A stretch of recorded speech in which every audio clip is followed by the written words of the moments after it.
আম্মু কি হয়েছে বলো তো? তোমার বাবার সাথে, তোমার বাবা তো মারা গেছে, তোমার বাবাকে কি কেউ মেরে ফেলছে নাকি মারা গেছে? মেরে ফেলছে। কে মেরে ফেলছে বাবা? পাঁচজন। 5 জনে মারছে। নাম জানো? কি নাম? তাসলিমা, আর হিরণ খা, আর হালিমা বেগম, আর কি? কাদের মেদ্দা, আর আলাউদ্দিন খা। আচ্ছা, তোমার বাবাকে যখন এলাকায় বিচারে বসছিল তখন কি তুমি ছিলা? দেখছো কি করছো তোমার বাবাকে? পিটাইছে, কি দিয়া? লাঠি দিয়া, পরে জুতা দিয়া। জুতাটা পিটাইছে না? আচ্ছা, এখন তোমার বাবা তো মারা গেছে, তোমার খারাপ লাগে না? খারাপ লাগে? তোমরা কয় ভাই বোন? 2 বোন। তোমরা 2 বোন। তুমি বড়? তুমি বড় না? আচ্ছা, এখন তুমি কি বিচার চাচ্ছ? তোমার বাবা তো নেই। আমি আমি তাদের বিচার চাই, আমি ফাঁসি চাই, আমার আব্বারে চাই। তোমার আব্বারা চাও, তোমার বাবার ফাঁসি চাও, আসামিদের না? আচ্ছা, যখন এই বিচারটা হয় তখন কি তুমি ছিলা? তুমি দেখছো না? তোমার খারাপ লাগে নাই? খারাপ লেগেছে? কান্না করেছিলে?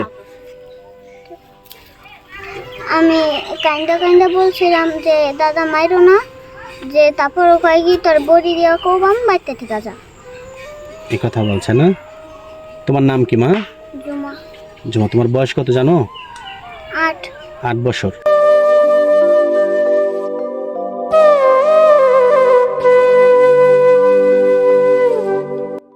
ঘটনাটি ঘটেছে শিবচর থানার কুতুবপুর ইউনিয়নের 9 নম্বর ওয়ার্ডে।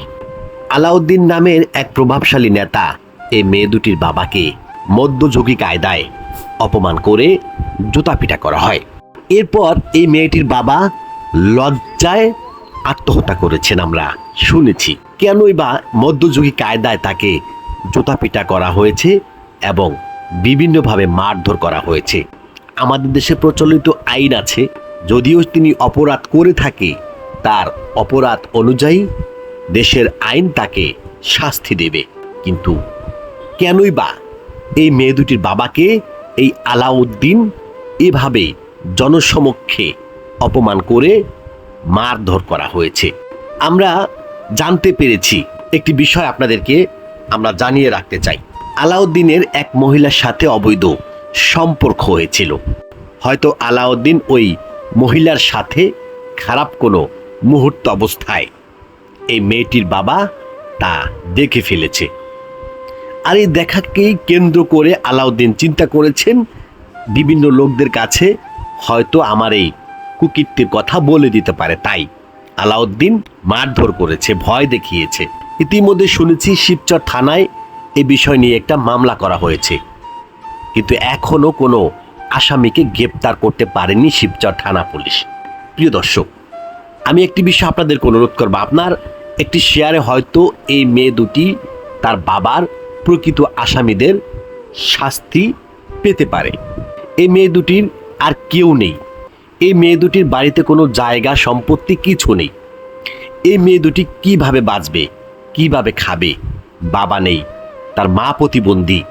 আর এই মেয়েটির বাবার সাথে যে অমানবিক নির্যাতন করা হয়েছে, এই নির্যাতনের একটা বিচার আমরা চাই। অবশ্যই আমরা বিচার চাই।